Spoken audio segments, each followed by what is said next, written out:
Students कैसे हैं? ठीक है, उम्मीद है आप खैरियत से होंगे। इससे पहले वीडियो में हमने जो है वो फ़ैला तशबीह की अक़साम में पहली दो जो है वो अक़साम यानी तशबीह बासा और तशबीह सामा का जो है वो पढ़ा था और समझा था कि तशबीह बासा क्या होता है और तशबीह सामा क्या होता है। यानी बासा हमारी बसीरत से, हमारी बीनाई से और हमारी देखने की क़ुव्वत से ताल्लुक़ रखता है। यानी इसमें हमने पढ़ा था कि हम मुशब्बा और मुशब्बा बे जो है उनका इदराक या उनकी पहचान जो है हम वो अपने देखने की क़ुव्वत से कर सकते हैं।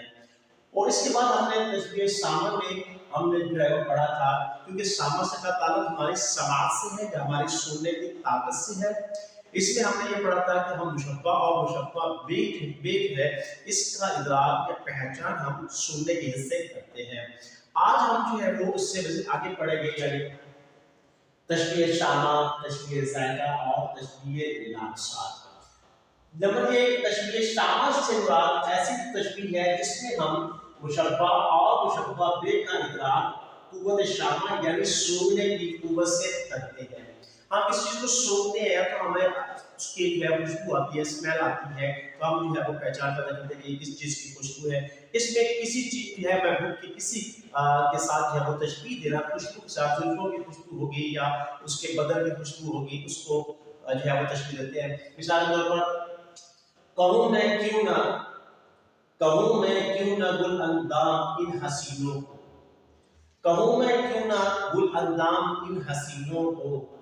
गुलाब की सी जब बैठ आए पसीने में। यानी यहाँ पे जो शायर है उसने अपने महबूब के पसीने को जो है वो गुलाब की खुशबू से तशबीह दी है। इसलिए गुल अंदाम मुझे दे रहा है कि फूलों की सी जो है वो उनकी बदन है और उनमें से फूलों की सी खुशबू आ रही है। आगे शायर कहता है कि सूंघ ली जिसने तेरी जुल्फ़े स्याहकार की खुशबू, सूंघ ली जिसने तेरी जुल्फ़े स्याहकार की खुशबू, क्या पसंद आएगी उससे नाफाए तातार की खुशबू। अब यहाँ पे जुल्फ़ों की यानी स्याह जुल्फ़े जो महबूब की है उनसे आने वाली खुशबू जो है मुश्क की तरह से खुशबू है, यानी कस्तूरी की खुशबू उसमें आ रही है। तो शायर कहता है कि जिसने मेरे महबूब की जुल्फ़ों की खुशबू जो है वो सूंघ ली तो उसे नाफाए तातार यानी तातारी हिरन के नाक से ये जो है वो कस्तूरी निकलती है, मुश्क निकलती है, उसकी बहुत ज़्यादा खुशबू होती है। उसने अपने महबूब की जुल्फ़ों की खुशबू को जो है वो तातार के जो है वो नाफा से काट दी है। और आगे जो है वो शायर कहता है कि ये नाथिया है, सॉरी हमदिया है शायर, कि कब तक न फैलेगी आलम में महक तेरी, कब तक न फैलेगी आलम में महक तेरी, घर घर लिए फिरती है पैगाम सबा तेरा। अब यहाँ शायर ने खालिक कायनात की जो है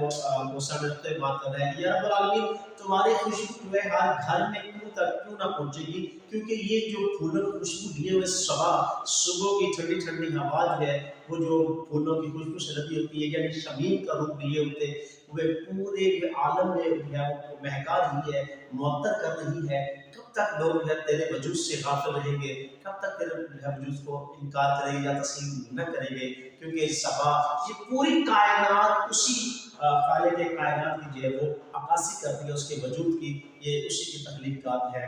और इससे आगे हम चलते हैं जी,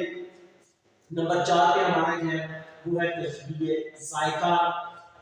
तशबीह ज़ायका का ताल्लुक हमारी चखने के हिस्से है, यानी इसमें हम मुशब्बा और मुशब्बा बे का इदराक चखने की हिस्से या क़ुव्वत से करते हैं। मसलन बदल यही है हलावत से तल्ख़ ये दारू,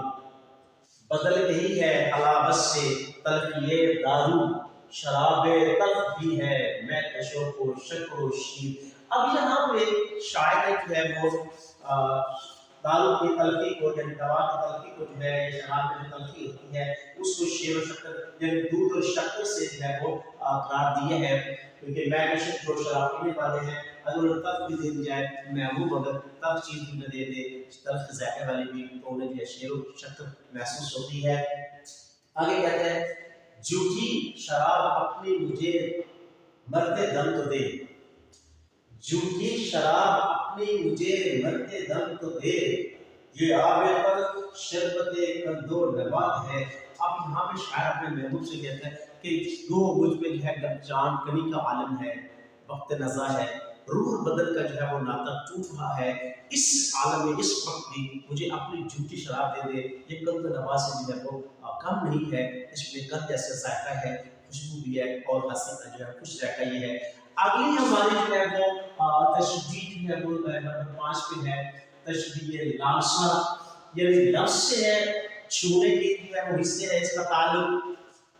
ہمارے چھونے کے حصے ہے، یعنی اس میں ہم مشبہ اور مشبہ بے کی پہچان جو ہے وہ چھو کر سکتے ہیں، یعنی کسی چیز کو جب چھو لیتے ہیں تو اس کی سختی اور نرمی کا جو احساس پیدا ہوتا ہے۔ مثال کے طور پر ہم نرمی کو چھو لیں تو وہ سخت ہوتی ہے، لیکن کسی نرم چیز کو چھو، پھول کی پتے کو چھو لیں تو نرمی سے رہتی ہے۔ تو یہاں شاعر کہتا ہے پیٹ کی نرمی میں صورت مخمل، پیٹ کی نرمی میں صورت مخمل، صاف مانند تختۂ سندل۔ یہاں پہ شاعر نے محبوب کے پیٹ کی نرمی کو جو ہے تختۂ سندل سے جو ہے وہ تشبیہ دی ہے، یعنی نرم اس کا جو ہے وہ پیٹ ہے، یعنی اس میں تختۂ سندل جیسی ہے۔ اور پھر شاعر کہتے ہیں کہ جس کف پاک و برگ گل ہے خار، جس کف پاک و برگ گل ہے خار، ہے خار سے وہ ہوئے فغال، یہاں ہوئے فغال ہونا چاہیے تھا، بے تقریر جو قرآن ہے اردو ہے اس میں ہوئے، یعنی کہتے ہیں کہ وہ قدم وہ پیر جو خار پر جس پہ پیر آ جائے، یعنی کانٹوں میں جو پیر آ جائے ان کو جو ہے وہ خار بھی کانٹے میں جو ہے وہ پھول کی پتی کی طرح جو ہے وہ لگتے ہیں۔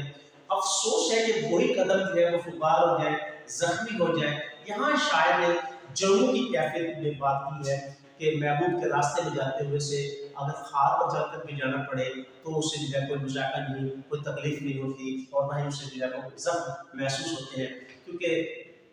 اس میں محبوب سے محبت کی انتہا ہے۔ جب ہم کسی سے محبت کرتے ہیں یا کسی کے ساتھ ہمارا جو ہے وہ تعلق ہوتے ہیں، قلبی واسطہ ہمارا ہو جاتا ہے، تو اس کو حاصل کرنے کے لیے، اس کو پا لینے کے لیے ہمیں بہت سے تکالیف سے بھی گزرنا پڑے، تو وہ تکالیف ہمیں تکالیف محسوس نہیں ہوتی، وہ رنج و ملال ہمیں رنج و ملال محسوس نہیں ہوتا۔ تو یہ تھا ہمارا جو لیکچر آج کا، وہ باقی جو ہے اقسام طرفین تشبیہ، یعنی طرفین تشبیہ کی جو ہے وہ کتنی اقسام تھی، یہ ہم نے حصے اقسام اس کی پڑھی ہیں، یعنی تشبیہ باسا، تشبیہ سامہ، شامہ،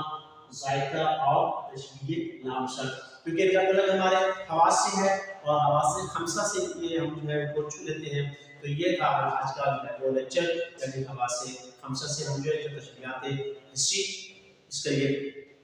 نیکسٹ میں ہم آئیں گے آپ کے پاس یہ لے کر نئی اقسام تشبیہ کو لے کر، ہم مزید جو ہے تشبیہ کے اقسام پڑھیں گے اگلی ویڈیو میں۔ تو چلتے ہیں، آپ اجازت دیجیے، اللہ حافظ۔